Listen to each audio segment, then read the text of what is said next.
গল্প তার জন্য। লেখিকা আফিফা আন্তারা হুমায়রা। বসের ফোনে নিজের প্রাক্তন স্ত্রীর ছবি দেখে কিছুটা অবাক হলো আয়ুষ। সুন্দর মিষ্টি একটা মেয়েকে কোলে নিয়ে আছে আন্তারা, আর তার পাশেই আন্তারার কাঁধে হাত রেখে দাঁড়িয়ে আছে গাসসান। দেখে মনে হচ্ছে সুখী পরিবার। আয়ুষ স্যার, এরা কে হয় আপনার? ছবিটা দেখিয়ে। গাসসান: আমি, আমার নূর আর আমাদের মেয়ে হুমায়রা। কথাটা শুনে অবাকের উচ্চ শিখরে পৌঁছে যায় আয়ুষ। কারণ তার জানা মতে তার স্যারের বিয়ে হবার মাত্র 6 মাস হয়েছে, কিন্তু বাচ্চাটাকে দেখে মনে হয় তার বয়স 1.5 বছর। তাহলে কি বিয়ের আগেই? কিন্তু এটা কখনোই সম্ভব না, কারণ আন্তারা তেমন মেয়ে নয়। কথাগুলো মনে মনে ভাবছে আয়ুষ। আয়ুষের ভাবনায় ছেদ পড়ে আধ কণ্ঠে বলা বাবাটাকে। দরজার দিকে তাকিয়ে দেখে একটা ছোট পরী। পরীটাকে দেখেই বুঝে যায় এটা তার বসের মেয়ে। ছোট পরীটা বাবা বাবা বলে গাসসানের কাছে গিয়ে তাকে জড়িয়ে ধরে, আর গাসসানও পরম মমতায় ওকে কোলে তুলে নেয়। আয়ুষ ওদের দিকে তাকিয়ে বাবা মেয়ের খুনসুটি দেখায় ব্যস্ত। এ দৃশ্য দেখে তার অজান্তেই তার চোখ দিয়ে কিছুটা পানি গড়িয়ে পড়ল। সে চাইলেই তার সাথেও এমনটা হতে পারত। তারও একটা ছোট পরী থাকতো, কিন্তু সে নিজেই তো সবটা শেষ করে দিয়েছে। আয়ুষের আবারও ভাবনায় ছেদ ঘটে। মিষ্টি একটা কণ্ঠে। কণ্ঠটা তার বড্ড চেনা। ও আন্তারা এসেছে। আন্তারা: আসসালামু আলাইকুম। গাসসান: ওয়ালাইকুম আসসালাম। আন্তারা: বাবা মেয়ে কি করছো? এখনো। আন্তারার চোখ পড়ে আয়ুষের দিকে। তাই সে চুপ হয়ে যায়। কারণ এতক্ষণ পর তার চোখ পড়ে আয়ুষের দিকে। আয়ুষ পলক্ষীন আন্তারার দিকে তাকিয়ে আছে। আয়ুষকে দেখে আন্তারার চোখ থেকে কয়েক ফোঁটা পানি গড়িয়ে পড়ল। অনেকদিন পর সে কষ্ট নামের বস্তুটার সাক্ষাৎ পেল। কেউ দেখার আগেই সে পানিটা মুছে নিল। বিশেষ করে গাসসানের জন্য, কারণ তার চোখের পানি যে গাসসান সহ্য করতে পারে না। গাসসান: মিস্টার আয়ুষ, আপনি এখন যেতে পারেন।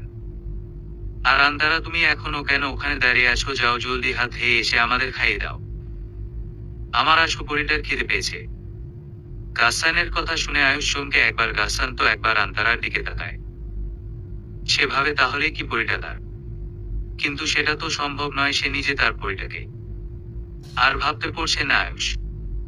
সে আন্তারার দিকে তাকিয়ে তার মনোভাব বোঝার চেষ্টা করছে। কিন্তু আন্তারার মুখের উপর বিদ্যমান কালো নেকাবটা তাকে ওর মনোভাব বুঝতে দিতে যাচ্ছে না। আয়ুষ কেবিন থেকে বেরিয়ে যায় তাড়াতাড়ি। কারণ সে এখানে আর কিছুক্ষণ থাকলে ভুল কিছু করে বসবে, যা আন্তারার জন্য ভালো নাও হতে পারে। সে আর মেয়েটাকে কষ্ট পেতে দিতে চায় না। এককালে মেয়েটাকে সে অনেক কষ্ট দিয়েছে। আয়ুষ নিজের কেবিনে এসে তার অতীতের কথা চিন্তা করছে। অতীত। আয়ুষ আর আন্তারার বিয়েটা হয় পারিবারিকভাবে। খুব মিষ্টি একটা মেয়ে। সব সময় হাসি যেন মেয়েটার মুখে লেগে থাকে। সবার সাথে এমনভাবে কথা বলে যে যদি কেউ তার সাথে 1 ঘন্টা কথা বলে তাহলে তার মনে হবে সে তার খুব কাছের কোন মানুষের সাথে কথা বলছে। আন্তারা খুব ধার্মিক একটা মেয়ে। তার সাথে থেকে আমারও কিছুটা উন্নতি হয়েছিল। কিন্তু পুটা হওয়ার আগেই একদিন আন্তারার চাচাতো বোন আসে আমাদের বাসায়। সে আন্তারার মতো ততটা ধার্মিক না, কিন্তু সে আন্তারার চেয়ে সুন্দরী। আর মেয়েটা খুব মিশুক। সবার সাথে খুব সহজে মিশে যায়। আমার সাথেও কথা বলে। মেয়েটা হাসাতেও জানে। এরপর মাঝে মাঝে তার সাথে কথা হতো। কাজ করতে করতে বিরক্ত হলে তার সাথে কথা বলতাম। হঠাৎ কোন এক রাতে: আন্তারা, তুমি বদলে গেছো আয়ুষ। আমাকে আর আগের মতো ভালোবাসো না, সময় দাও না, আমি ফোন দিলে ওয়েটিং দেখায়, পরে ফোনও কর না। আয়ুষ আন্তারা মুখের দিকে তাকায়, ওর বুকটা মোচড় দিয়ে ওঠে। আন্তারার কষ্টটা সে স্পষ্ট দেখতে পারছে। যে মেয়ের মুখে সব সময় হাসি থাকতো সে মেয়ের চোখে পানি। আন্তারা অতি সুন্দরী না হলেও খুব মায়াবী। যে তাকাবে তার দিকে সেই মায়ায় পড়ে যাবে। আয়ুষ ঠিক করলো সে আর আন্তারাকে কষ্ট পেতে দিবে। এমন কাজও করবে না যাতে আন্তারা কষ্ট পায়। এরপর থেকে সে আর আলিশার, আন্তারার চাচাতো বোন, ফোন ধরে না। কাজের ফাঁকে সুযোগ পেলে আন্তারাকে ফোন দেয়। তাদের সংসার সুখে কাটছিল। একদিন সকালবেলা: আয়ুষ। আন্তারা: আন্তারা। আন্তারা, কি হয়েছে? এমন জিরাফের মতো চিল্লাচ্ছ কেন? আয়ুষ গোমরা মুখ। আন্তারার কথা শুনে ভ্যাবাচ্যাকা খেয়ে যায়। কি আমি জিরাফের মতো চিল্লাচ্ছি? বলি, জিরাফকে কখন চিল্লাতে দেখেছো? আন্তারা: ফালতু কথা বাদ দাও, কাজের কথা বল। আয়ুষ: কি আমি ফালতু কথা বলতেছি না? তুমি বলে আন্তারার দিকে তাকিয়ে, না না তুমি না, আমি ফালতু কথা বলতেছি। আমি তো ফালতুই। তুমি কত ভালো। শুন, অফিসের কাজে আমি ঢাকার বাইরে যাচ্ছি, ওখানে কিছুদিন থাকতে হবে। আন্তারা দিকে চেয়ে দেখি ওর চোখ ছলছল করছে। আরে পাগলি, আমি তো আর চিরদিনের জন্য যাচ্ছি না, মাত্র কটা দিন। দেখ, এবার আমি কাজটা ঠিকভাবে করতে পারলে আমাদের জীবনটাই পাল্টে যাবে। কিন্তু তখন ভাবিনি জীবনটা এভাবে পাল্টে যাবে। পরদিন সকালবেলা, আন্তারা, আয়ুষ উঠেন জলদি, আপনার যাওয়ার সময় হয়ে যাচ্ছে। আয়ুষ, উঠতেছি তো।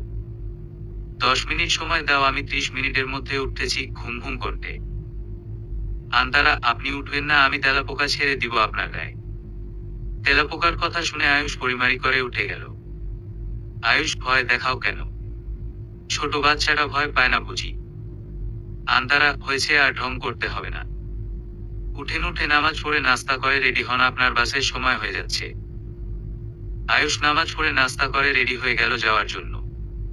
আন্তারা রাতেই তার ব্যাগ গুছিয়ে রেখেছিল। আন্তারা, ভালোভাবে যাবেন, ঠিকমতো খাওয়া দাওয়া করবে, নামাজ আর কুরআন তেলাওয়াত করবেন ঠিকমতো। সময় পেলে জামাতে নামাজ পড়বেন। আর হ্যাঁ, মনে করে সফরের সময় যে দোয়াগুলি পড়তে হয় পড়বেন কেমন। আয়ুষ, ওকে রানী সাহেবা, আপনার আদেশ শিরোধার্য। আয়ুষ তার গন্তব্য শহরে পৌঁছে আন্তারাকে ফোন দিয়ে জানায় সে ভালোভাবে পৌঁছেছে। কাজ থেকে হোটেলে ফেরার সময় একটা পরিচিত কণ্ঠ শুনে আয়ুষ থমকে যায়।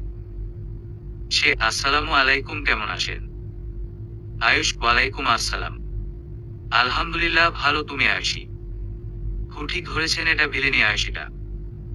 আয়ুষী, আমিও ভালো আছি। আন্তারা কেমন আছে?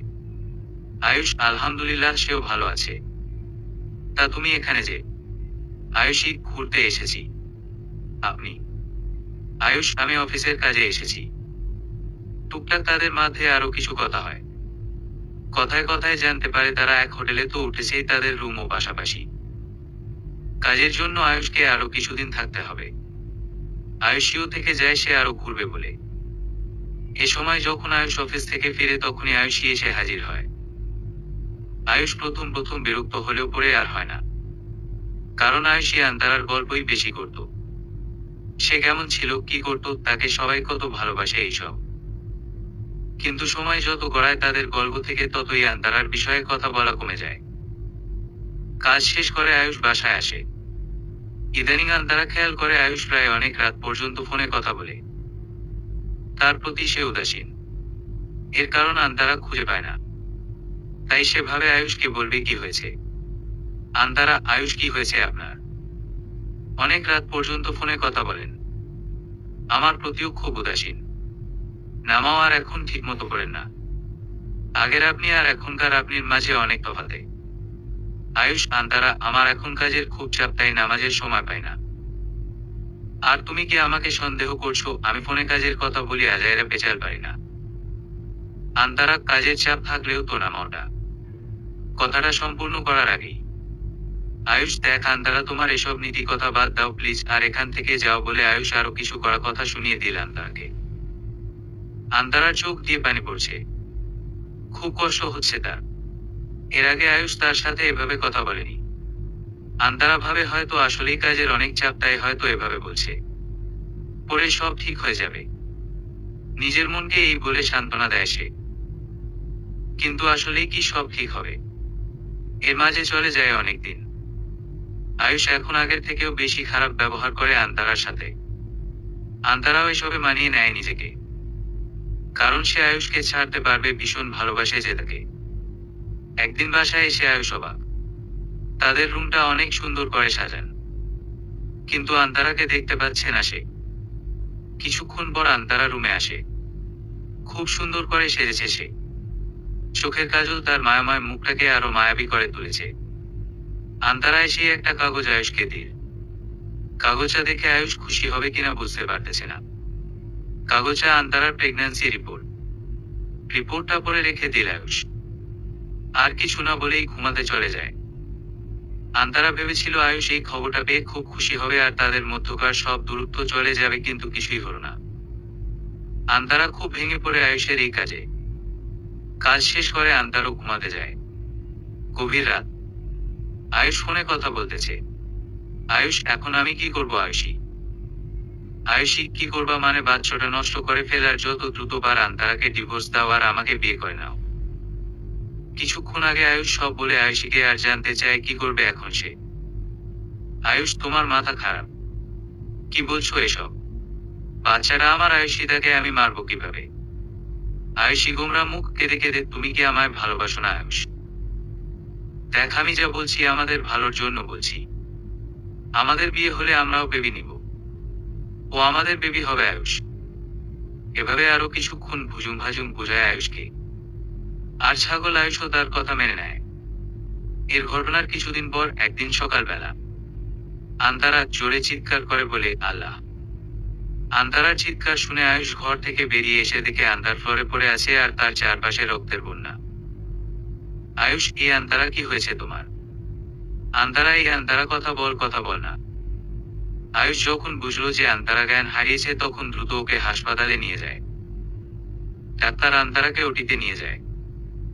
ওটির বাইরে দাঁড়িয়ে পায়চারি করছে আয়ুষ। কয়েক ঘন্টা পর আয়ুষ আর আন্তারার বাবা আসে। জবের জন্য আয়ুষ আন্তারাকে নিয়ে শহরে থাকে আর ওর বাবা মা গ্রামে। এখনো আন্তারাকে বের করা হয়নি আর না কোন ডাক্তার বা নার্স বের হয়েছে এ পর্যন্ত। সময় যত গড়াচ্ছে তাদের টেনশনও তত বাড়ছে। অনেকক্ষণ পর ডাক্তার বেরিয়ে এলেন। আয়ুষ, ডাক্তার, কি অবস্থা আমার স্ত্রীর? কেমন আছে ও? ডাক্তার, আপনার স্ত্রী ভালো আছে কিন্তু। কিন্তু কি ডাক্তার? আন্তারা আর আয়ুষের মা একসাথে বলে উঠলেন।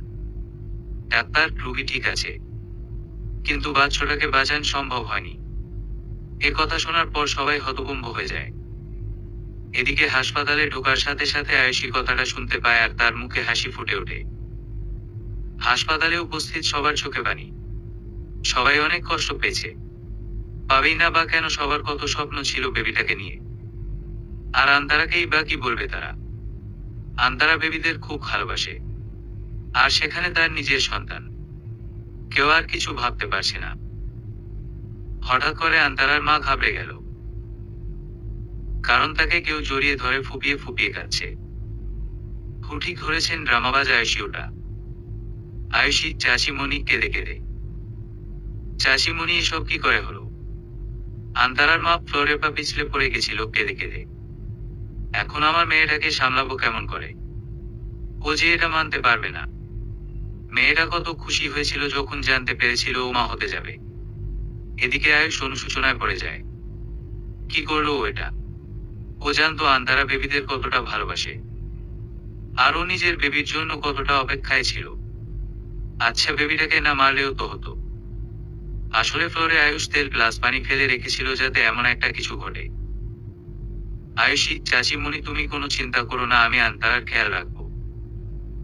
তাদের কথাবার্তার মধ্যে একজন নার্স এসে বলল আন্তারাকে কেবিনে দেয়া হয়েছে আর ওর জ্ঞান ফিরেছে।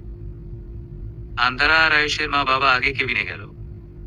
তারা যাওয়ার পর আয়ুষ, এটা কি ঠিক করলাম আমরা?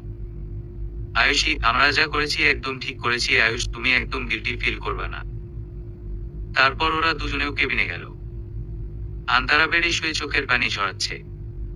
সবাই তাকে সান্ত্বনা দিচ্ছে। আয়ুষ আন্তারার কাছে এগিয়ে গিয়ে ওর মাথায় হাত রাখে। আয়ুষ, দেখ, আন্তারা যা হবার। আয়ুষ কথাটা শেষ করার আগেই আন্তারা বলল, আমি ঠিক আছি। আল্লাহ আমাকে যথেষ্ট সহ্য ক্ষমতা দিয়েছেন। হাসপাতালে কয়েকদিন থাকার পর আন্তারাকে বাসায় আনা হয়। সাথে আয়ুষীও আসে আন্তারার খেয়াল রাখার জন্য। হাসপাতাল থেকে ফেরার পর সব সময় চুপচাপ থাকে আন্তারা। সবার সাথে ঠিক মতো কথা বলে না, ঠিক মতো খাওয়া করে না।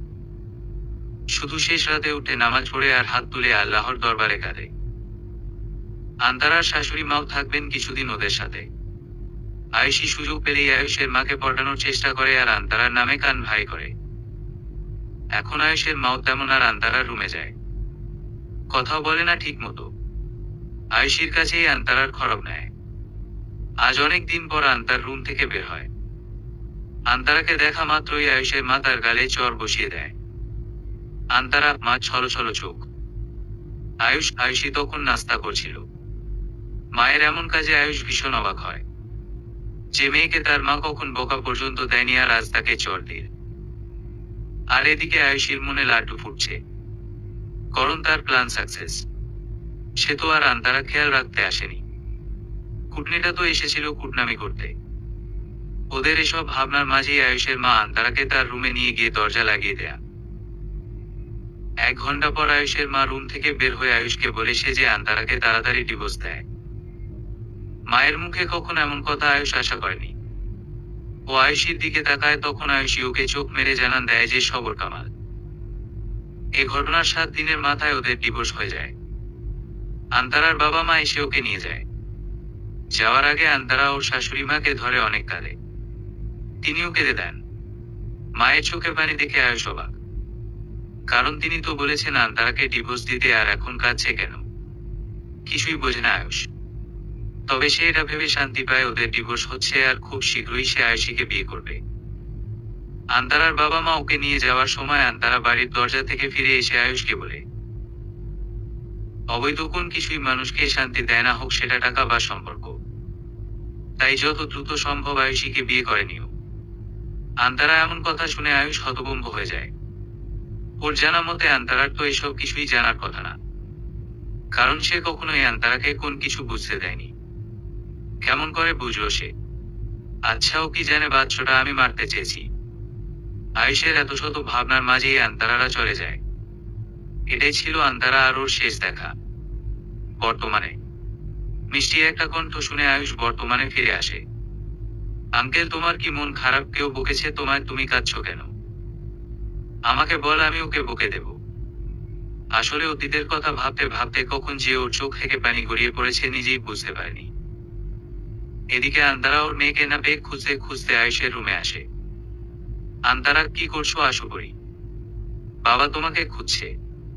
তুমি জান না বাবা তোমাকে না দেখতে পেলে চিন্তা করে। চল এখান থেকে। তখন আন্তারার মেয়ে বলে, দেখো না মা, আঙ্কেলটা কাঁদছে। আন্তারা, কিছু মানুষ নিজের দোষে কাঁদে। চল এখান থেকে বলে ওর মেয়ের হাত ধরে চলে আসতে ধরে। আয়ুষ, আন্তারা কাপা কণ্ঠে, আন্তারা আমার তোমার সাথে কিছু কথা ছিল। আন্তারা নিশ্চুপ। Ayush, please, only 10 minute please. প্রায় 15 মিনিট ধরে পাশাপাশি বসে আছে আয়ুষ আর আন্তারা, কারো মুখে কোনো কথা নেই। আন্তারা ভালোভাবে পর্যবেক্ষণ করছে আয়ুষকে। মুখ পর্যন্ত কথা আসতেছে তার, কিন্তু বলতে পারছে না। এখন আন্তারার খুব বিরক্ত লাগতেছে। তাই বিরক্ত হয়ে বলল, আন্তারা, আপনি কি কিছু বলবেন না? আমি চলে যাব। আয়ুষ নিশ্চুপ। আন্তারা চলে যাওয়ার জন্য উঠে দাঁড়ায়। তখন আয়ুষ বলে ওঠে, আয়ুষ, আমাকে ক্ষমা করে দাও আন্তারা। আয়ুষের কথা শুনে আন্তারা আবার বসে পড়ে। আন্তারা, কি জন্য ক্ষমা চাচ্ছেন আপনি? আয়ুষ, সব কিছুর জন্য। তোমার সাথে যা যা অন্যায় করেছি সব অন্যায়ের জন্য। প্লিজ আমাকে ক্ষমা করে দাও। আন্তারা, আমি আপনাকে অনেক আগেই ক্ষমা করে দিয়েছি। কোন অভিযোগ নেই আমার আপনার আর তার প্রতি। আয়ুষ গোমরা মুখ, অবাক হয়ে, অনেক আগেই ক্ষমা করে দিয়েছ? আন্তারা, খুব অনেক আগেই ক্ষমা করে দিয়েছ। আপনি আমার সাথে এমটা না করলে তো আর আমি গাসসানের মতো একজনকে পেতাম না। তাই ক্ষমা করে দিয়েছি। ও হ্যাঁ, আয়ুষীর কি খরব? তার জন্যই তো আপনি আমাকে ছেড়েছিলেন। আয়ুষ ভালো নেই। আন্তার, কেন? আপনি তো ওকে ভালোবেসে বিয়ে করেছেন, তাহলে ভালোবাসার মানুষকে ভালো রাখেননি কেন? আয়ুষ, আমার আর আয়ুষীর ডিভোর্স হয়ে গেছে। আন্তারা কিছুটা চমকে গিয়েও, কেন ডিভোর্স দিয়েছেন? আয়ুষ, আমি না, ওই দিয়েছে। আন্তারা, কারণটা কি জানতে পারি? আয়ুষ, কেন নয়, তুমি চলে আসার পর 1 মাসের মাঝে আমরা বিয়ে করি। বিয়ে ঠিক 6 মাস পর আমার একটা অ্যাক্সিডেন্ট হয়। আমি ঠিক হলেও ডাক্তার জানায় আমি আর কোনোদিন বাবা হতে পারবো না। অ্যাক্সিডেন্ট হওয়ার 2 মাসের মাথায় আমি বুঝতে পারি আয়ুষী অন্যজনের সাথে সম্পর্কে জড়িয়েছে। ওকে বললেও বলে যে ও আর আমার সাথে থাকবে না। আর থাকবেই বা কেন আমার কারণে? সে তো আর মা হওয়ার সুখ থেকে নিজেকে বঞ্চিত রাখবে না। আমিও ভাবলাম জোর করে আটকিয়ে রেখে লাভ কি, তাই ডিভোর্স দিয়ে দিলাম। তার জন্য আমি তোমাকে ছাড়লাম আর সে আমাকে ছেড়ে চলে গেল। পরে জানতে পারলাম ও যে ছেলেটাকে বিয়ে করেছে সে বড়লোক বাপের বিগড়ে যাওয়া ছেলে। বিয়ের পরও অনেক মেয়ের সাথে সম্পর্ক ছিল। আয়ুষী এ নিয়ে কিছু বললেই তার গায়ে হাত তুলত। পরে ওই ছেলেও ডিভোর্স দেয়। তারপর আর কোনো খবর পাইনি বলবো না, আমি কোনো খবর রাখিনি। আসলে আমরা আমাদের পাপের শাস্তি পেয়েছি। তুমি ক্ষমা করে দিলে কি হবে, আল্লাহ তো ন্যায় বিচার করবেই। আন্তার নিঃসুপ কি বলবে, সে বলার ভাষা হারিয়ে ফেলেছে। এত অত্যাচার সহ্য করার পরও কখনো চায়নি তাদের খারাপ হোক, বিশেষ করে আয়ুষের, কারণ প্রথম তো সে তাকেই ভালোবেসেছিল। এদিকে অনেকক্ষণ হলো গাসসান আন্তারাকে দেখছে না, আর মেয়েটাও মামা করছে, তাই আন্তারকে ডাকতে গেল। গাসসান আয়ুষের কেবিন থেকে আন্তারার কথা শুনতে পেল, কিন্তু ভাবলো আন্তারা আয়ুষের কেবিনে কি করবে, তাই মনের ভুল ভেবে চলে যাওয়ার জন্য পা বাড়াতেই আয়ুষের কথা শুনে থমকে গেল। আয়ুষ, আন্তারা সুপুরি কি তোমার মেয়ে? আন্তারা: হ্যাঁ। কেন? আয়ুষ: আসলে আমি বলতে চাচ্ছি যে ওর বাবাকে। কারণ স্যার, আর তোমার বিয়ের মাত্র 6 মাস, আর আশুপুরির বয়স তো 5 বছর। কথাটা বলে মনে একটা ক্ষীণ আশা নিয়ে আন্তারার দিকে তাকালো। এ কথা শোনার পর গাসসান আর এক মুহূর্ত সেখানে দাঁড়ালো না, কারণ এর বেশি শোনার ক্ষমতা যে ওর নেই। তাই নিঃশব্দে সেখান থেকে চলে এলো। কিছুক্ষণ পর মেয়ের কান্নার আওয়াজ পেয়ে আন্তারা গাসসানের কেবিনে এলো। এসে দেখে গাসসানের মনে কি যেন ভাবছে, আর তার পাশেই আশু কাঁদছে। আশু যে কাঁদছে সেদিকে তার কোন খেয়াল নেই। আন্তারা একটু অবাক হলো, কারণ গাসসান কখনোই আশুকে কাঁদতে দেয় না। মেয়ের কান্না থামিয়ে আন্তারা গাসসানকে ডাকলো, কিন্তু গাসসানের কোন সাড়া পেল না, তাই এবার একটু জোরে বল উঠল, আন্তারা। গাসসান চিল্লিয়ে। গাসসান গোমরা মুখ হকচকিয়ে গেল এত জোরে কথা শুনে। নিজেকে কিছুটা গুছিয়ে নিয়ে বলল, কি হয়েছ? আন্তারা: আমার কিছু হয়নি, তোমার কি হয়েছে সেটা বল। কি এত ভাবছো যে মেয়ের কান্নার আওয়াজও শুনতে পাচ্ছ না? গাসসান: না কিছু হয়নি, চল বাড়ি চল। আন্তারা: আপনিও কি আমাদের সাথে যাবেন এখন? না মানে আপনি তো একবারে রাতে বাসায় যান, তাই বললাম। গাসসান: হ্যাঁ, আমিও এখন তোমাদের সাথে বাসায় যাব। বলি মেয়েকে কোলে নিয়ে বুকের সাথে জড়িয়ে ধরে অফিস থেকে বের হয়ে গেল। আন্তারা গাসসানের এমন ব্যবহারের মনে বুঝল না, কারণ গাসসানের আগে এমন কখন করেনি। তাহলে কি হলো গাসসানের? রাতের বেলা আন্তারা: গাসসান খেতে আসেন। গাসসান: আমি খাবো না, তুমি খেয়ে নাও। আশুপুরি কি ঘুমিয়েছে? আন্তারা: আপনার পরিটা ঘুমিয়েছে। জলদি খেতে চলেন, আমার খুব খিদে পেয়েছে। গাসসান: বললাম তো খাবো না, খিদে নেই আমার। গাসসানের না খাওয়ার কথা শুনে আন্তারা গিয়ে বেডে শুয়ে পড়ল। তারপর মনে মনে গণনা শুরু করলো। আন্তারা: 1, 2, 3, 10 হয়েছে, থাক, আমাকে আর কোলে করে নিয়ে যেতে হবে না, আমি নিজেই যেতে পারবো বলে পিছনে তাকাতেই অবাক, কারণ গাসসান আসেনি। আসলে গাসসান যেদিন বলে যে ও খাবে না, আন্তারাও না খেয়ে শুয়ে পড়ে, আর ও 10 পর্যন্ত গণার আগেই গাসসান এসে কোলে করে নিয়ে যায়। কিন্তু গাসসান আজ আসেনি কেন? আন্তারা উঠে গিয়ে দেখলো গাসসান বেলকনিতে দাঁড়িয়ে একমনে আকাশের দিকে তাকিয়ে আছে। তাই আর তাকে ডাকলো না। সে জানে এখন যদিও গাসসান ওকে কিছু না বলে পরে ঠিকই বলবে, না বললে যে কথাগুলো গাসসানের পেটে কিলবিল করবে। আন্তারা কখনো যদি শুনতে না চায়, তারপরও জোর করে শোনাবে। কথাটা ভাবতেই ওর মুখে হাসির রেখা ফুটে উঠল। আবার চিন্তাও হচ্ছে খুব, কারণ বাসায় আসার সময় গাড়িতেও চুপচাপ ছিল। যে লোক আশেপাশে থাকলে 1 মিনিট কথা না বলে থাকতে পারে না, সে পুরো রাস্তায় কোনো কথা বলেনি। এসব চিন্তা করতে করতে আন্তারা ঘুমোতে গেল। এদিকে গাসসান যখন বুঝলো আন্তারা ঘুমিয়েছে, তখন রুমে এসে মা আর মেয়ের কপালে চুমু এঁকে দিল। তারপর 1 কাপ কফি নিয়ে আবার বারান্দায় গিয়ে দাঁড়ালো। আর আকাশ পানে চেয়ে ওরা আন্তারার প্রথম সাক্ষাতের কথা ভাবে। অতীত। ফুল স্পিডে গাড়ি চালিয়ে গন্তব্যস্থানে যাচ্ছে গাসসান, হঠাৎ করেই তার গাড়ির সামনে একজন এসে পড়ে। তাড়াতাড়ি ব্রেক কষানোর পরও গাড়ির সাথে ধাক্কা খায় সে। গাসসান গাড়ি থেকে নেমে দেখে একজন বোরকা পরিহিতা মহিলা। কাছে গিয়ে বুঝতে পেরেছে মহিলাটি জ্ঞান হারিয়েছে, তাই জলদি করে তাকে নিয়ে হাসপাতালে গেল। গাসসান: মা, মহিলাটি কেমন আছেন এখন? আসলে গাসসানের মা একজন ডাক্তার, আর সে তার মায়ের কাছেই ওনাকে নিয়ে এসেছে। গাসসানের মা: মহিলা কাকে বলছিস তুই, আর অ্যাক্সিডেন্ট হলো কিভাবে? নিশ্চয় ফুল স্পিডে গাড়ি চালিয়েছিস। গাসসান: আমার কোনো দোষ নেই, উনি হঠাৎ করে আমার গাড়ির সামনে এসে পড়ে। গাসসানের মা: তুই বললি আর আমি মানলাম। এ পর্যন্ত কতগুলো অ্যাক্সিডেন্ট করছিস মনে আছে? যা পরিটাকে দেখে আয়। মায়ের কথায় গাসসান ভেবাচেকা খেয়ে যায়। মা: ওই মহিলাটিকে পরি বলল কেন? বয়সের সাথে সাথে চোখও গেল নাকি? ধুরতাতে আমার কি যাই, গিয়ে দেখে আসি। যতই হোক আমার গাড়িতে অ্যাক্সিডেন্ট হয়েছে বলে কথা। কেবিনে ঢুকে গাসসান থবনে যায়, ও কি ভুল কোন কেবিনে এসে পড়েছে। কারণ বেডে একজন মায়াবিনী অচেতন অবস্থায় শুয়ে আছে। গাসসানের ভাবনার মাঝেই ওর মা আসে।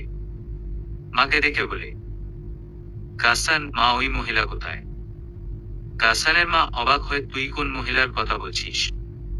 গাসসান, আরে আমি যাকে নিয়ে এলাম তিনি কোথায়? গাসসানের মা, হতচ্ছাড়া ফাজলামোর আর জায়গা পাস না, তুই ওকে নিয়ে এসেছিস। আসলে তখন নেকাব থাকার কারণে গাসসান তার মুখ দেখতে পায়নি। গাসসান মনে মনে বলে, এই জন্য মা বলল করি। গাসসানের মা, ভাগ্য ভালো যে বেবির কোনো ক্ষতি হয়নি।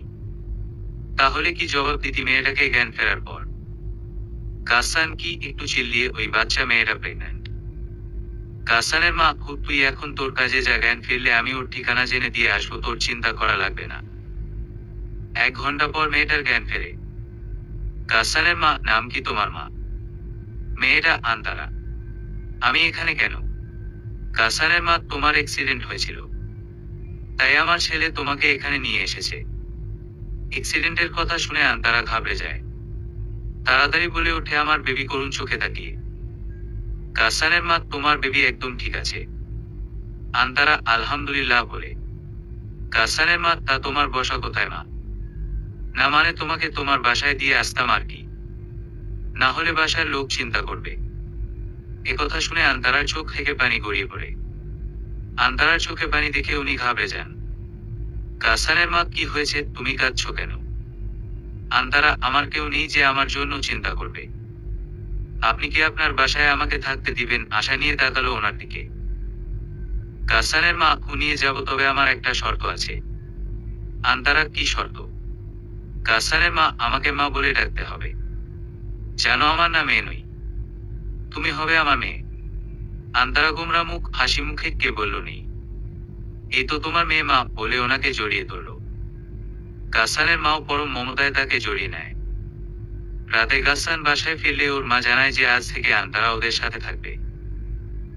গাসসান, এই নামে তো আমাদের কোনো আত্মীয় আছে বলে তো আমার মনে পড়ছে না। কে এই আন্তারা? শুন তাহলে। গাসসানের মা, আজ তুই যেই মেয়ের অ্যাক্সিডেন্ট ঘটিয়েছিস তার নাম আন্তারা। গাসসান, আমাদের বাসায় কেন থাকবে? তার বাসায় যাবে না।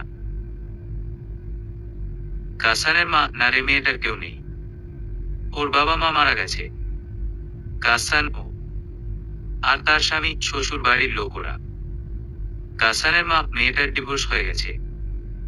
আর শুন, উপর তলা ডান দিকের রুমেও থাকবে, তাই তোর সেদিকে যাওয়া বারণ। গাসসান, কেন বারণ কেন? আমার বাড়ি, আমি যেদিক খুশি সেদিকে যাব। গাসসানের মা, মেয়েটা খাস পর্দা করে, তাই কোনো ছেলের সামনে যায় না, তাই তুই ওই দিক যাবি না। ওদিকে তোর কোন জিনিস থাকলে আজ বিকেলের মাঝে আনিয়ে নিস, বলে গাসসানের মা চলে গেল। 1 মাস হলো আন্তারায় বাড়িতে এসেছে। এই 1 মাসে অনেক কিছুর পরিবর্তন ঘটেছে। বাড়ির সবার রান্না এখন আন্তারায় করে। আফিয়া খালা শুধু সাথে থেকে সবকিছু এগিয়ে দেয়। বাড়ির সবাই 5 ওয়াক্ত নামাজ পড়ে। আগে 2-3 ওয়াক্ত বড়জোর পড়তো।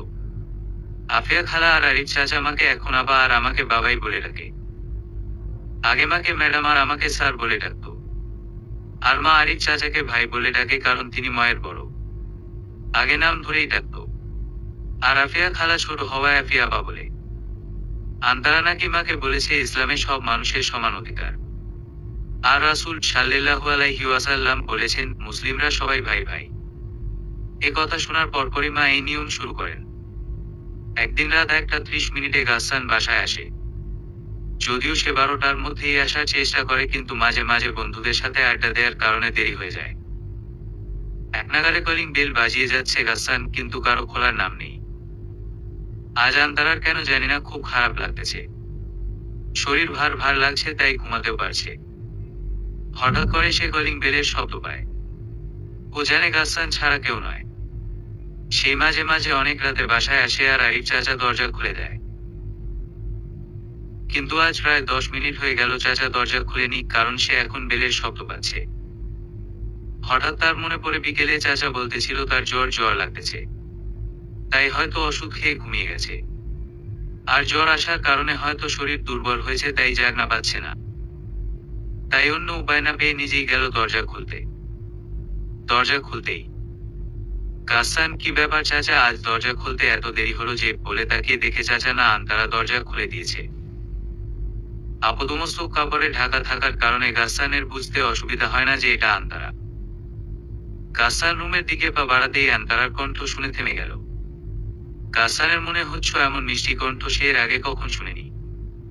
আন্তারা, আমার জানা মতে আপনার কাজ 9টার মধ্যেই শেষ হয়। তাহলে এত দেরি হলো যে? যদি বলেন বন্ধুদের সাথে আড্ডা দিয়েছি, তাহলে 9 থেকে 11টা পর্যন্ত তো আড্ডা দিলে না, কারণ 2 ঘন্টা অনেক সময়। আর রাত 12টার আগেই বাসায় আসতে পারেন। শুনুন, কাল থেকে যদি 12টার আগে বাসায় আসতে পারেন তাহলে আসবেন, না হলে নয়। আন্তারার কথা শুনে টাস্কি খেল গাসসান বলে, কি এই মেয়েটা? বাচ্চা একটা মেয়ে, আর আমাকে আদেশ দেয়, আবার তার বাসায় থেকেই।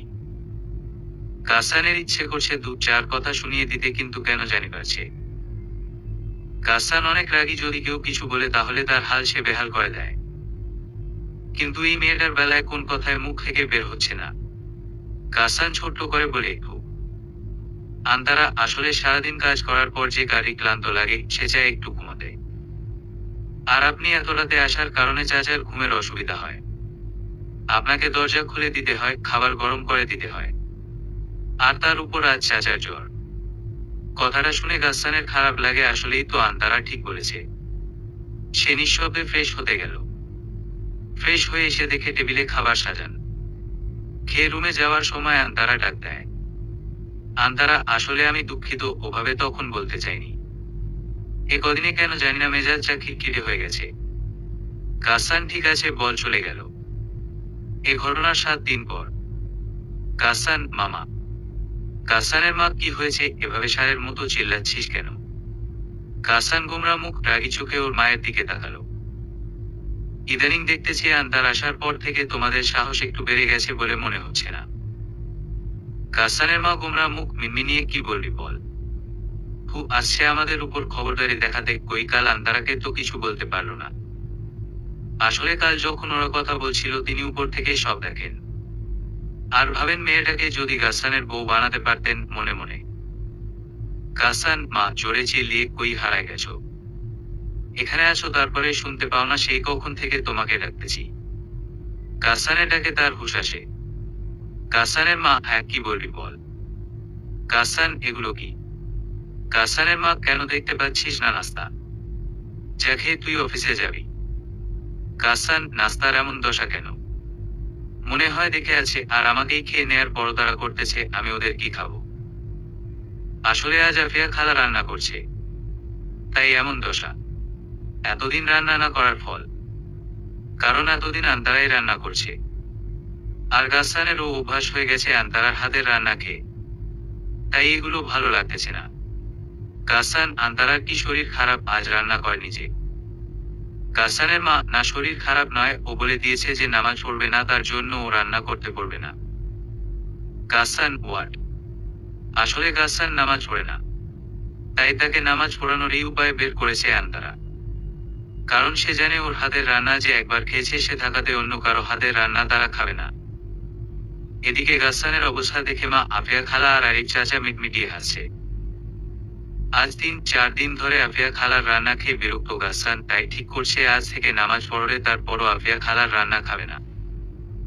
প্রথম প্রথম ফজর নামাজ মিস গেলেও এখন আর যায় না, পাক্কা নামাজ হয়ে গেছে।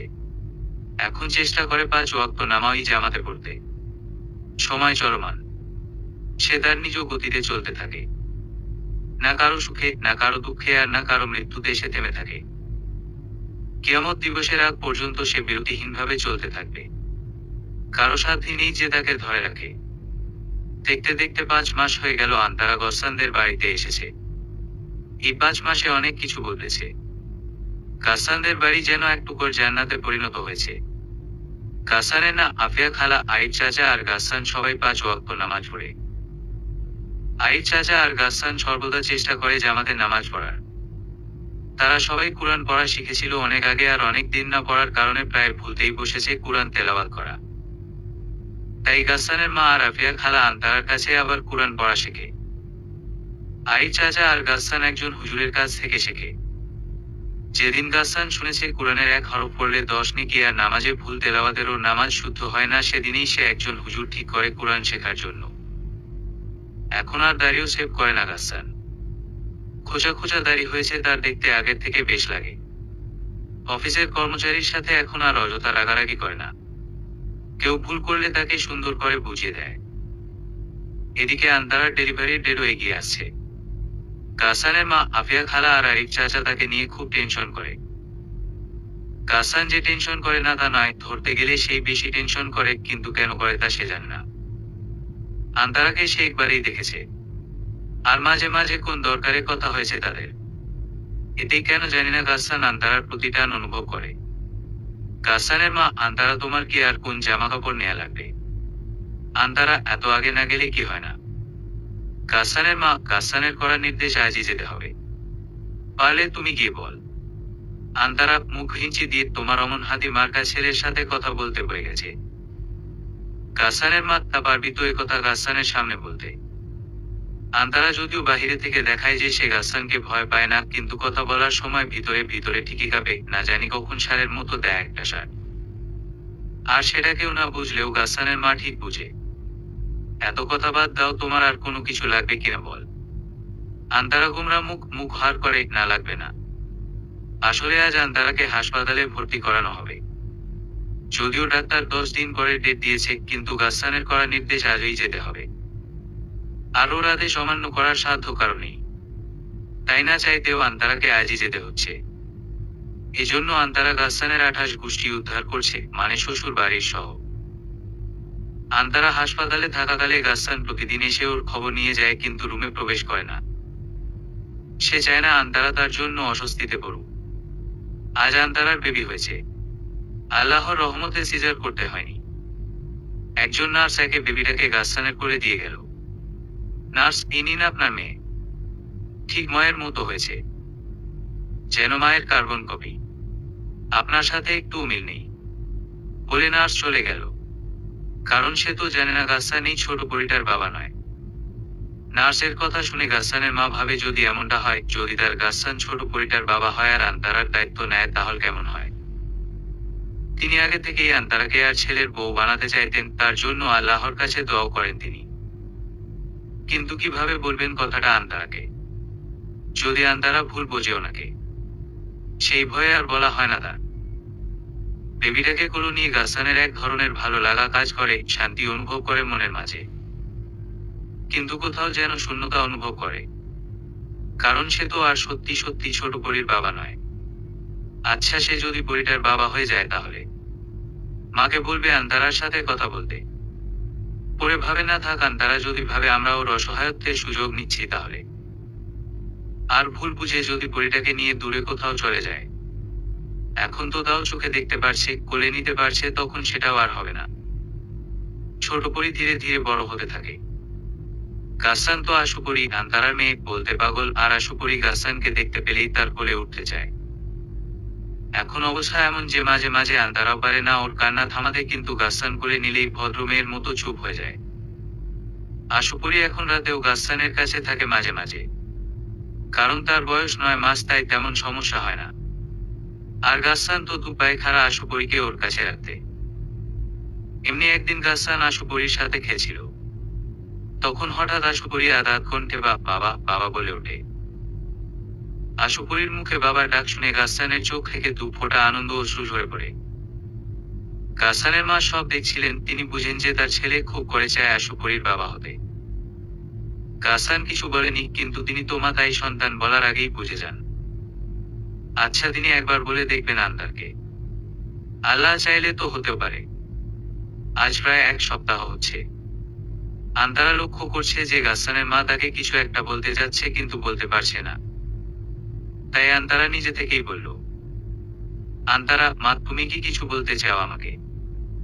আন্তারার কথা শুনে তিনি যেন কোন মূল্যবান রত্ন পেয়েছেন বলে মনে হয়। গাসসানের মা, জান আশুপরী না গাসসানকে বাবা বলে ডাকে। আন্তারা, খুব জানিত, কিন্তু কি তাতে কি হয়েছে? গাসসানের মা, জানতো আমার গাসসানটা এখন আর আগের মতো নেই। এখন খুব করে চেষ্টা করে আল্লাহর আদেশ নিষেধ মানার। আর আশুপুরি আসার পর তো রাগটাও নেই আগের মতো। আমার ছেলে বলে বলছি না, তুমিও তো লক্ষ্য করেছো বিষয়টা। আন্তারার তো কি হয়েছে? গাসানের মা আশুপুরি তো গাসানকে বাবা বলে ডাকে। যখন বড় হয়ে শুনবে ও আশুপুরির বাবা না, তখন কিন্তু খুব কষ্ট পাবে বাচ্চাটা। আর মোটামুটি অনেকে জানে গাসান আশুপুরির বাবা। তাই বলছিলাম কি, তুমি যদি গাসানকে বিয়ে করতে রাজি হও। গাসানের মা এতক্ষণ কথাগুলো নিচের দিক তাকিয়ে বলছিলেন, কারণ আন্তারার চোখের দিকে তাকালে কথাগুলো হয়তো নাও বলতে পারতেন। কথা বলা শেষে তিনি আন্তারার দিকে তাকালেন, দেখলেন আন্তারার চোখে পানি। আন্তারা, তুমি আমাকে নিজের মেয়ে মনে কর না, তাই না? আন্তারার কথা শুনে ওনার বুকটা স্যাঁতো করে উঠল। আচ্ছা, তিনি কি কষ্ট দিয়ে ফেললেন মেয়েটাকে? গাসানের মা, আসলে মা আমি ওভাবে। তিনি কথাটা শেষ করার আগেই আন্তারা, যদি নিজের মেয়ে মনে করতে তাহলে এভাবে বলতে পারতে না। বলতে যে, আন্তারা আমি চাই তুই গাসানকে বিয়ে কর, কিন্তু তুমি সেটা না করে কত কিছু বলছো। আচ্ছা, তোমার কি একটু ভরসা নেই তোমার মেয়ের উপর যে সে তোমার কথা শুনবে? আর সেই শুরু থেকে আমাকে এখন অব্দি তুমি করে বল, কই গাসানকে তো বল না, ওনাকে তো তুই করে বল। আমিও তো তোমাকে আপনি থেকে তুমি বলি তাহলে। আন্তারার কথা শুনে গাসানের মা অনেকটা শান্তি পেলেন। সেদিনের সেই ঘটনার 15 দিন পর আন্তারা আর গাসানের বিয়ে হয়। প্রথমে যদিও সম্পর্কটা জগা খিচুড়ি টাইপ ছিল, কিন্তু ধীরে ধীরে সব ঠিক হয়ে যায়। কারণ কে কাকে কি বলবে ভেবে পেত না দুজন। সময়ের সাথে সাথে তাদের সম্পর্কের গভীরতা বাড়ে। এখন অবস্থা এমন যে কেউ কিছু বলার আগেই অন্যজন বুঝে যায় সে কি ভাবছে। আর মাঝে মাঝে তাদের খুনসুটি তো রয়েছেই। তাদের খুনসুটির মধ্যে আশুপুরি মাঝে মাঝে ঢুকে সেটাকে আরো খুনসুটিময় করে তোলে। বেশ সুখেই কাটছিল তাদের জীবন। কুকুরের ঘেউ ঘেউ শব্দে ধ্যান ভাঙে গাসানের। ফিরে আসে বর্তমানে। চারদিক অন্ধকার, শুধু ঝিঝি পোকার ডাক আর মাঝে মাঝে কুকুরের ডাক শোনা যাচ্ছে। বর্তমান। গাসান মনে মনে ভাবে, আন্তারা আশুপুরিকে নিয়ে চলে যাবে না তো তার জীবন থেকে? কথাটা ভাবতেই আঁতকে ওঠে গাসান। শরীরে লোম দাঁড়িয়ে যায় ভয়। সে তো থাকতে পারবে না আশুপুরিকে ছাড়া, সে তো করে যাওয়ার। আর আন্তারা, সে তো ওর হৃৎপিণ্ড। হৃৎপিণ্ড ছাড়া সে থাকবে কেমন করে? তার জন্য তো ওর এই আমূল পরিবর্তন, আল্লাহর এত নিকটে যাওয়া। তার জন্য তো তার সংসারটা এক টুকরো জান্নাতে পরিণত হয়েছে। সে চলে গেল, গাসান হয়তো মরে যাবে না, কিন্তু জীবিত হয়ে মৃত হয়ে থাকবে। হঠাৎ চাপা কান্নার আওয়াজে ঘুম ভাঙে আন্তারার। উঠে দেখে জায়নামাজে বসে কাঁদছে গাসান। বুকের ভিতরটা মোচড় দিয়ে ওঠে ওর। আজ সকাল থেকেই গাসানের মন খারাপ দেখে ওরও মন খারাপ ছিল। আর এখন গাসানের কান্না দেখে বুকটা ফেটে চৌচির হয়ে যাচ্ছে। ধীর পায়ে উঠে ও গাসানের দিকে এগিয়ে যায়। হাত রাখে গাসানের কাঁধে। আসলে গাসানের মন তখন এতটাই অশান্ত ছিল যে সে ভেবে পায় না কি করবে। পরে অশান্ত মনকে শান্ত করতে জায়নামাজে দাঁড়িয়ে পড়ে। অশান্ত মনে শান্তি মিলে না যখন কোনোখানে, তখন শান্তি মিলে তো শুধু আল্লাহর কুদরতি পদতলে। কাঁধে কারো হাতের অস্তিত্ব অনুভব করে গাসান। বুঝতে অসুবিধা হয় না যে এটা আন্তারার হাত। আন্তারা, গাসান, গাসান। এতক্ষণ গাসান চাপা স্বরে কাঁদলেও আন্তারার কথা শুনে তাকে জড়িয়ে ধরে ফুপিয়ে কেঁদে ওঠে। কেঁদে কেঁদে বলে, গাসান আমাকে কখনো ছেড়ে যাবে না তো? কান্নার জন্য ভালো করে কথাও বলতে পারছে না গাসান। আন্তারা, গাসান দেখেন আমার দিক। গাসান আন্তারার কথায় পাত্তা না দিয়ে ওকে আরো দৃঢ়ভাবে জড়িয়ে ধরে বলে, গাসান আমাকে কখনো ছেড়ে যেও না প্লিজ, না হলে মরে যাব আমি। এবার গাসানের কথা শুনে আন্তারাও কেঁদে দেয়। কেঁদে কেঁদে দু হাতে গাসানের মুখ ধরে ওর মুখের দিকে তুলে ধরে। আন্তারা, গাসান, গাসান আমার দিক তাকান প্লিজ, আমার চোখের দিক তাকান। আন্তারার কথা শুনে গাসান ওর চোখের দিকে তাকিয়ে শান্ত হয়ে যায়। কারণ সে আন্তারার চোখে ওর জন্য ভালোবাসা দেখতে পাচ্ছে। শুধু ওর জন্য। আন্তারা চোখ ওকে বলছে কখন ছেড়ে যাবে না ও তাকে। আন্তারা, কি হয়েছে আপনার, হঠাৎ এমন কথা কেন বলছেন? আর আজ সকাল থেকে আপনার মন খারাপ কেন? গাসান ওকে সকালের কথা বলে। গাসানের কথা শুনে আন্তারা বলে, আপনি কি পুর কথা শুনেছিলেন? গাসান মাথা দুলিয়ে না জানায়। আন্তারার এবার খুব হাসি পায় গাসানের ফেস দেখে। বেচারা পুর কথা না শুনেই কত কিছু ভেবেছে। আন্তারা, আপনি জানেন আমি আয়ুষকে কি বলেছি? গাসসান, কি? আন্তারা, আমি বলেছি আশুপরি আপনার মেয়ে। গাসসান, সত্যি বলছো? আন্তারা গোমরা মুখ কপট রাগ দেখিয়ে, আপনার কি মনে হয় আমি মিথ্যা বলি? গাসসান, না বলো না তো। গাসসান দেখলো আন্তারা মুখ ফুলিয়ে আছে। গাসসান, দেখ ও আমি কান ধরেছি, তারপরও রাগ কর না প্লিজ। তুমি যদি চাও তাহলে চৌরাস্তার মোড়ে গিয়ে কান ধরে উঠবোস করবো, তারপরও রাগ করো না। আন্তারা হেসে দিল গাসসানের কাণ্ড দেখে। আন্তারা, হয়েছে, থাক, আর নাটক করতে হবে না। আপনি রাস্তায় গিয়ে কান ধরে উঠবোস করেন আর লোকে বলুক আমি দাজ্জাল। মসজিদ থেকে আজানের মিষ্টি সুর ভেসে আসছে। ফজরের সময় কোন যান্ত্রিক বা মানব তৈরি কোলাহল থাকে না, থাকে পাখির কিচিরমিচির শব্দ, তাই সেই সময়ের আজানের সুর হৃদয়ের গভীরে প্রবেশ করে আর দেয় মানসিক প্রশান্তি। আন্তারা, ফজরের আজান হয়েছে, যান নামাজ পড়ে আসেন। আমিও অজু করে আসি। বলে আন্তারা উঠে যেতে ধরলে গাসসান তার হাত ধরল। গাসসান, আমার প্রশ্নের উত্তর কই দিলা? আন্তার, কোন প্রশ্ন? গাসসান, এই যে আমাকে কখনো ছেড়ে যাবে না। আন্তারা, মরণের আগ পর্যন্ত আপনার সাথে থাকবো, কখনো ছেড়ে যাব না ইনশাল্লাহ। আর আপনাকে ছেড়ে আমি কোথায় যাব? বাবার বাসাও তো নেই যে ভয় দেখিয়ে বলবো বাবার বাসায় চলে যাব ছলো ছলো চোখে। গাসসান, দেখো, আমার দিকে তাকাও। মন খারাপ করো না, কেউই তো চিরদিন বেঁচে থাকবে না। তুমি ওনাদের জন্য দোয়া করো। আন্তারা, খুব অনেক কথা হয়েছে, এবার নামাজ পড়তে যান, না হলে জামাত পাবেন না। গাসসান মসজিদে গেল নামাজ পড়তে আর আন্তারা অজু করতে। বাথরুমে গিয়ে ফুপিয়ে কেঁদে দিল আন্তারা।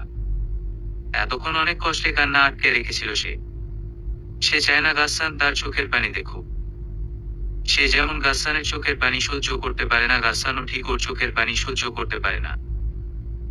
আন্তারা মনে মনে বলে, সে কখনো বাবা হতে পারে না গাসসান। যে নিজের সন্তানকে মারতে চায় সে কখনো বাবা হতে পারে না। আপনি আশুপরির বাবা। শুধু কথা দিয়েছিলাম বলেই মেয়ের নাম আশুপরি রেখেছি, কারণ আন্তারা যে কথা দিয়ে কথার খেলাপ করে না। ও আন্তারা সব জানে, সবটা।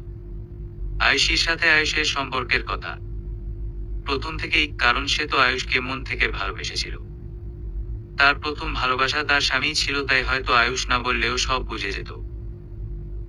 প্রথমবার আয়ুষী কালো মেঘের মতো তার সংসারটাকে ঘিরে ধরেছিল, তাই হয়তো অনেক কষ্টে কালো মেঘটাকে সরাতে পেরেছিল, কিন্তু পরের বার সে এসেছিল কাল বৈশাখীর ঝড় রূপে, যেটা তার সংসারটাকে লণ্ডভণ্ড করে দিয়েছিল। কেড়ে নিতে চেয়েছিল একটি ছোট প্রাণ, তাও আবার প্রাণের অস্তিত্ব দাদার হাতে। হয়তো আল্লাহ চেয়েছিল তাই ছোট প্রাণটা পৃথিবীতে আসতে পেরেছে। গাসসান, আন্তারা, আন্তারা, তুমি কি বাথরুমেই ঘুমিয়ে গেলে নাকি? আমি নামাজ পড়তে গেলাম, আবার আসলাম, আর তুমি এখনো বাথরুমে? গাসসান এটাকে আন্তারা হুঁশ ফেরে। সে তাড়াতাড়ি অজু করে বের হয়ে আসে। গাসসান, কি ব্যাপার বলো তো? অজু করতে এত সময় লাগে নাকি মানুষের? আন্তারা, হয়েছে, আপনাকে ভাবার লাগবে না অত কিছু, যান গিয়ে ঘুমিয়ে পড়েন। গাসসান, বুঝাচ্ছি। গাসসান ঘুমাতে গেল আর আন্তারা নামাজ পড়ে এক মগ কফি নিয়ে বেলকনিতে দাঁড়ালো। ডুব দিল অতীতে। অতীত। আয়ুষ যখন আয়ুষীর সাথে ফোনে কথা বলছিল বেবিটা নষ্ট করার ব্যাপারে, আন্তারা ভাগ্যক্রমে সেটা শুনে ফেলে। সেদিন সে খুব কেঁদেছিল, খুব।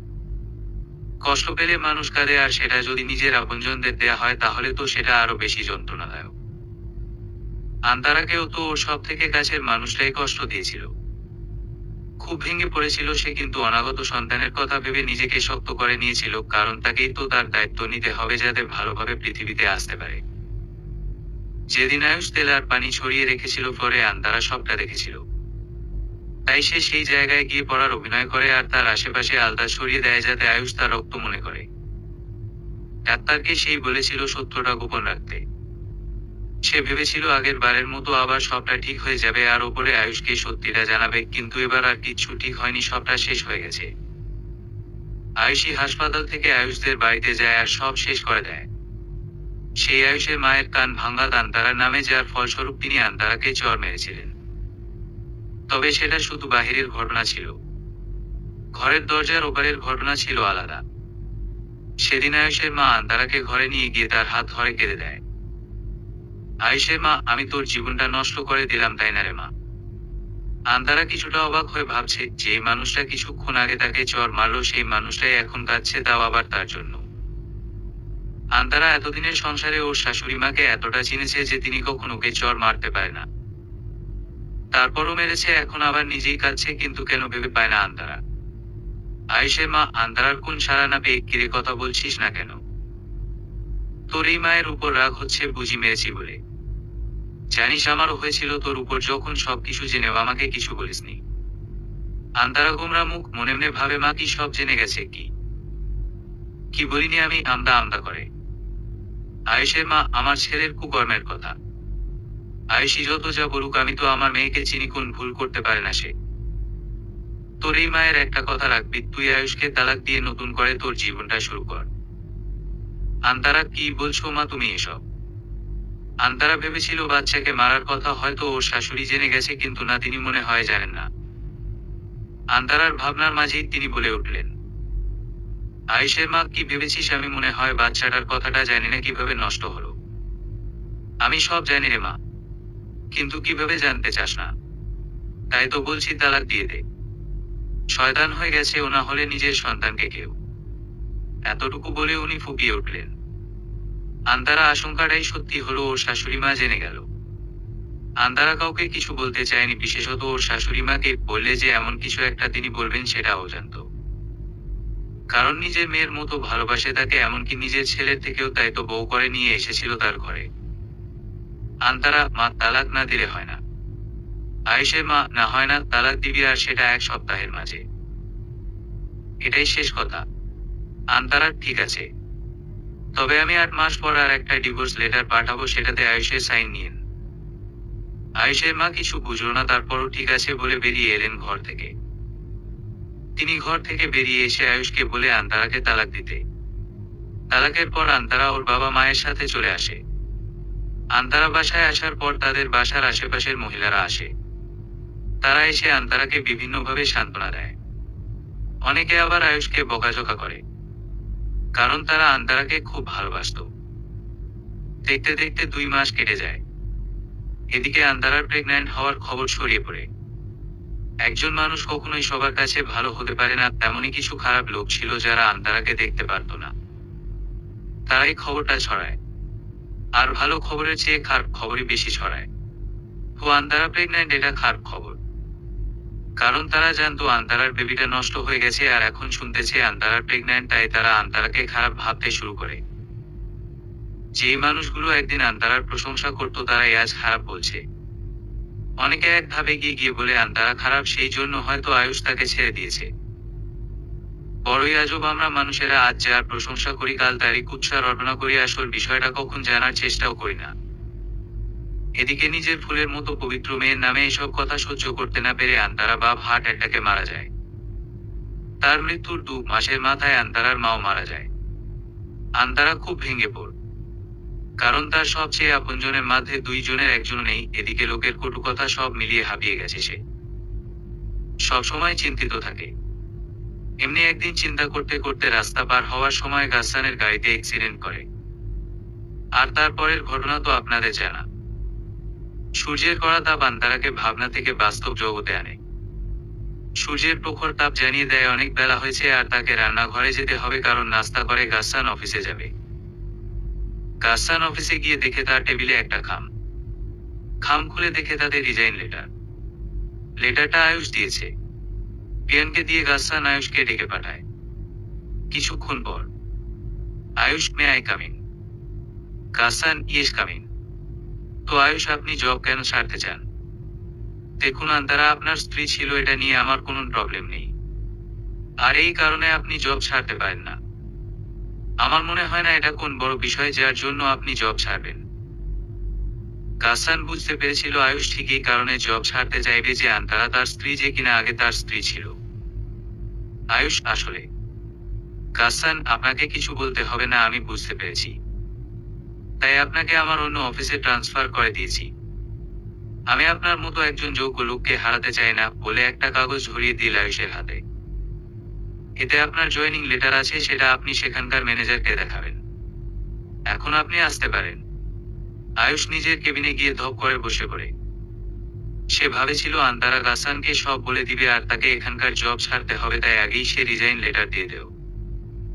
কিন্তু মেয়েটা গাসসানকে কিছুই জানায়নি। না তার উপর হওয়া অত্যাচার আর না বাচ্চাকে মারার কথা। আয়ুষ ভাবে একজন মানুষ কি করে এতটা ভালো হতে পারে। সেদিন আয়ুষ বুঝতে পারে যে আন্তারা জানতো বেবিটাকে মারাতে চাওয়া কথা। কারণ সে যখন আন্তারাকে বলেছিল আশুপরির বাবাকে, তখন আন্তারা বলেছিল, আন্তারা জানেন তো আয়ুষ, আল্লাহ কিছু মানুষকে অনেক বড় নেয়ামত দেন, কিন্তু তারা তার মূল্যায়ন করে না, তাই তিনি সেটা তার কাছ থেকে নিয়ে এমন একজনকে দেন যে তার নেয়ামতের শুকরিয়া আদায় করে। তেমনি আপনি আর গাছসান, একজনকে হারিয়েছেন আর অন্যজন তা কুড়িয়ে বুকে আগলে রেখেছে। গাছসানি আমার মেয়ের বাবা, আপনি নন, কারণ আপনি তার যোগ্য না। আন্তারার এমন কথার মানে আয়ুষ বুঝতে পারে। সে বুঝতে পারে সেই আশুপরির বাবা, কিন্তু জন্মদাতা হলেই কি বাবা হওয়া যায়। আর আয়ুষের কাছে এটাও পরিষ্কার যে কেন আন্তার ডিভোর্সের 8 মাস পর আবার ডিভোর্স লেটার পাঠায়, আর কিছু না ভেবেই আয়ুষও তাতে সাইন করে দেয়। সেদিন বিকেল বেলা গাছসান অফিস থেকে ফিরে আন্তারকে বলে রেডি হতে, কারণ তারা ঘুরতে যাবে। আন্তারা রেডি হতে গেলে গাছসান আশুপরিকে রেডি করায়। নদীর পাড়ের সবুজ ঘাসে বসে আছে আন্তারা আর গাছসান। তাদের থেকে অল্প দূরে খেলছে আশুপরি। আজ আন্তারা ভীষণ খুশি, কারণ সে আয়ুষের মাকে দেয়া কথা রাখতে পেরেছে জীবনটাকে নতুন করে সাজাতে। আন্তারা প্রথম ডিভোর্সের 8 মাস পর আবার ডিভোর্স লেটার পাঠায় আয়ুষকে, কারণ সে জানে প্রেগন্যান্ট অবস্থায় তালাক হয় না। তাই তো আবার তালাকনামা পাঠায়, যদিও বা আশুপরির কথাটা গোপন করে ভুল করেছে সে, তারপরও করেছে। কারণ এমন মানুষের বাবা হওয়ার যোগ্যতা নেই, আর আয়ুষের মার কথাটাও রাখতে হতো যে। আন্তারা আগে আল্লাহকে বলতো কেন তার জীবনটা এমন হলো, কেন আয়ুষ এমনটা করলো ওর সাথে। আল্লাহর কাছে কত ফরিয়াদ করত, তবে কখন আল্লাহর রহমত হতে নিরাশ হয়নি সে, কারণ তার রহমত হতে নিরাশ হওয়া যে মানা। আন্তারা এখন আর ফরিয়াদ করে না, শুধু শুকরিয়া আদায় করে আর নিজের ভুলের জন্য ক্ষমা চায়। সে এখন বুঝতে পেরেছি আল্লাহর প্রতিটি কাজের পিছনে কোন না কোন গুরুত্বপূর্ণ বিষয় রয়েছে যেটা আমরা বুঝতে পাই না। আয়ুষ যদি তার সাথে এমটা না করতো, তাহলে হয়তো আজ গাছসানের মতো একজনকে পেত না। আগে আয়ুষের জন্য দোয়া করতো না সে, আর করার কথাও না। কিন্তু এখন দোয়া করে, কারণ তার জন্যই তো সে গাছসানের মতো একজন জীবন সাথী পেয়েছে। আন্তারা আনমনে কথাগুলো ভাবছে নদীর পানির দিকে তাকিয়ে, আর গাছসান এক ধ্যানে তাকিয়ে আছে আন্তারার দিকে। দুজনে দুই ভিন্ন কাজে মশগুল, কারো কোনো হুঁশ নেই। কারণ একজন তার বর্তমান আর অতীতের তুলনা করছে, আর অন্যজন তার প্রিয়সীকে দেখায় ব্যস্ত। তাদের হুঁশ আসে আশুপরিটাকে। আশুপরি, বাবা বাবা চলো না নৌকায় চড়বো, অধকণ্ঠে। গাছসান মিষ্টি হেসে মেয়েকে কোলে নেয় আর অন্য হাতে প্রিয়তমার হাত ধরে নৌকার দিকে এগিয়ে যায়। সমাপ্ত।